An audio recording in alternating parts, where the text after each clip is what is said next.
So bluffing, yes, it's a big part of the game, but equally, if not more important, is the ability to sniff out an opponent's bluff. Here's a few tips on things you should focus on. Number one, know your opponents.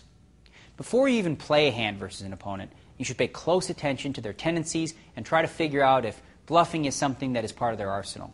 Watch to see if they make any bluffs, or even if they talk about a hand, try to gauge whether or not your opponent is likely to be a bluffer.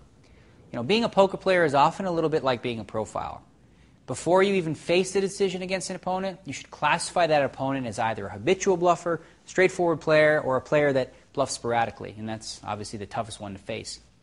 Number two, look for physical tells. Probably the most romantic way to spot a bluff is to look someone in the eye and just sense fear. If your opponent looks nervous, that could be a sign that he's bluffing. The best way to pick up physical tells is to look for anything unusual or uncharacteristic in a person's behavior. For example, if all of a sudden your opponent bets and then, puts his hand over his mouth, something he doesn't do normally, that could be a sign that he's bluffing. Or he could just be self-conscious and, have bad breath. Physical tells are totally an inexact science. Number three, your opponent's mental state. When a player is losing, he is often more likely to steam or go on tilt, meaning that he'll start to get more impatient and bluff more. Always try to be aware of your opponent's mental state. If you think he's steaming, be on the lookout for some more erratic play, which often means hopeless bluff attempts. Other players may start bluffing more when they're bored, actually. What triggers people to get more aggressive generally changes from person to person. For some, if they're winning, it frees them up to try new things. Being ahead in the game might give them that extra boost of confidence. Others will try to use their table image to set up bluffs. If, for example, a player has been playing extremely conservative, he just might be setting up the table so that he'll be able to bluff his opponent since they're never going to see it coming.